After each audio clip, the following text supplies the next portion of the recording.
মঞ্চে আহ্বান করব জালিস মাহমুদ, সভাপতি বাংলাদেশ গণতান্ত্রিক আন্দোলন, তাকে তার মূল্যবান বক্তব্য দেওয়ার জন্য তাকে আমি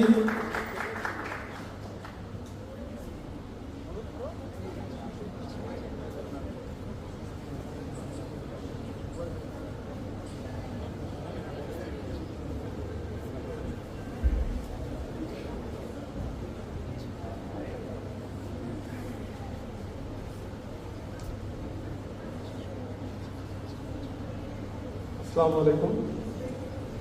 আসলে বক্তব্য শুরুর আগে 2 মিনিট নির্ধারণ করা হয়েছে, যার জন্য আমি কারো ভূমিকা কিংবা ভূমিকায় লাগিয়ে সুস্পষ্টভাবে কিছু কথা বলতে চাই। প্রথম কথা হচ্ছে, বর্তমানে আমরা দেখছি আওয়ামী লীগের পরিচয় না হলেও আওয়ামী লীগের ম্যান্ডেটে বাংলাদেশে একটি গোষ্ঠী কাজ করছে। যে গোষ্ঠীর ম্যান্ডেটটি হচ্ছে জুলাইকে একটি মেটিকুলাস ডিজাইন হিসেবে এস্টাবলিশ করা।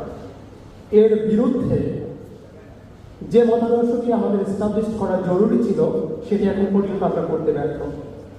বাংলাদেশ গঠনতান্ত্রিক আন্দোলন মনে করে জুলাই অভ্যুত্থান একটি মেটিকুলাস ডিজাইন ছিল এবং সেই মেটিকুলাস ডিজাইনের রূপকার ছিল স্বয়ং শেখ হাসিনা। শুধুমাত্র জুলাই অভ্যুত্থান নয়, এর পূর্বেও তার হাত ধরে বাংলাদেশে 3টি মেটিকুলাস ডিজাইনে গণহত্যা হয়েছে। প্রশ্ন হচ্ছে, তাহলে 24-এর গণহত্যায় কেন সে সফল হলো না? সফল হলো না এজন্য কারণ 24-এর যে গণহত্যাটি তিনি চালিয়েছেন সেটিতে সর্বস্তরের জনগণের সম্পৃক্ততা ছিল। এর পূর্বে যে মেটিকুলাস ডিজাইনগুলো ছিল সেগুলো ছিল একটি নির্দিষ্ট গোষ্ঠীর বিরুদ্ধে, যেমন শাপলা হত্যা, যেমন মিডিয়ার হত্যা। কিন্তু এই নির্দিষ্ট গোষ্ঠীর জন্য যদি আমরা জনগণ সার্বজনীন জায়গা থেকে অংশগ্রহণ করতাম, তাহলে হয়তো শেখ হাসিনার পতনটি আরো পূর্বেই নিশ্চিত হতো। তাই যদি কোনো বিএনপির নেতা হোক কিংবা অন্য কোনো সংগঠনের নেতা হোক, সে যদি প্রত্যক্ষ কিংবা পরোক্ষভাবে দাবি করতে চায় জুলাই একটি কালো শক্তির উত্থান কিংবা কোনো মেটিকুলাস ডিজাইনের অংশ, আমরা মেনে নেব মেটিকুলাস ডিজাইনের অংশ, এবং আমরা তার উত্তরে বলবো সেই মেটিকুলাস ডিজাইনের রূপকার স্বয়ং শেখ হাসিনা। আজকে এখানে সরকারের গুরুত্বপূর্ণ ব্যক্তিরা উপস্থিত রয়েছেন, তাদের জন্য আমাদের প্রশ্ন থাকবে, আসলে আমরা বিচারের কথা বলছি, কিন্তু বিচারের পূর্বে অপরাধের ধরন অনুযায়ী, ক্ষেত্র অনুযায়ী শনাক্তকরণ জরুরি। এখন পর্যন্ত সুনির্দিষ্ট অপরাধীদের তালিকা প্রস্তুত হয়নি।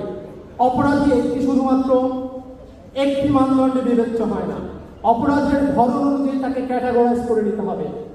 যে হত্যা করেছে সে যেমন অপরাধী, হত্যার নির্দেশনাকে দিয়েছে সেও অপরাধী, হত্যাকে প্রত্যক্ষ কিংবা পরোক্ষভাবে যারা তখন সমর্থন দিয়েছিল এবং এখনো সমর্থন দিচ্ছে, আমরা বিশ্বাস করি তারা প্রত্যেকেই অপরাধী এবং তাদের অপরাধের ধরন অনুযায়ী তাদের প্রত্যেককে আইনের আওতায় আনা জরুরি।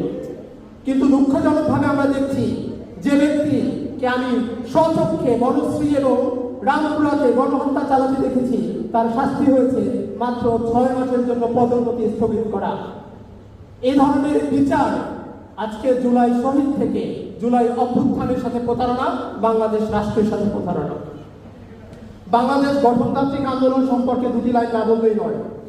বাংলাদেশ গঠনতান্ত্রিক আন্দোলন তৈরি হওয়ার কারণ হয়েছে, আমরা বিশ্বাস করি আসলে সবকিছু নষ্টদের দখলে চলে যায় কারণ ভালো মানুষগুলো চুপ থাকে। সেই ভালো মানুষগুলো যেন চুপ না থাকে, এটা নিশ্চিত করার জন্যই আমরা সংখ্যায় কম হলেও আমরা বিবেকে, চিন্তায় এবং উদ্দেশ্যের জায়গায় অন্যদের চেয়ে হাজার গুণে সৎ, এবং সেই সততার শক্তিকে পুঁজি করেই আমরা আমাদের সংগ্রাম এবং লড়াইটি চালিয়ে যাব। এবং এই সংগ্রাম লড়াইয়ের উদ্দেশ্য একটি, সেটা হচ্ছে জুলাইকে কারো একক সম্পত্তি হিসেবে প্রতিষ্ঠা করতে দেওয়া হবে না। জুলাই ছিল সার্বজনীন, জুলাই ছিল প্রত্যেকটি মানুষের এবং আওয়ামী লীগের সহযোগী বাদে অন্য সকল রাজনৈতিক সংগঠনের, অরাজনৈতিক সংগঠনের। জুলাই ছিল আমাদের মেহনতি কৃষকদের, শ্রমিকদের এবং বিশ্ববিদ্যালয়ের শিক্ষার্থীদের। সেই জুলাইয়ের সুবিধা হয়তো 1টি, 2টি কিংবা 3টি গোষ্ঠী পেতে পারে, আমাদের সুবিধা নিয়ে প্রশ্ন নেই। কিন্তু আমাদের প্রশ্ন হচ্ছে জুলাইয়ের যে চাহিদা, জুলাইয়ের যে অধিকার, জুলাইয়ের যে প্রত্যাশা, সেগুলো পূর্ণ করুক তারা। সেগুলো পূর্ণ হলে আমাদের লড়াই থেমে যাবে, আমাদের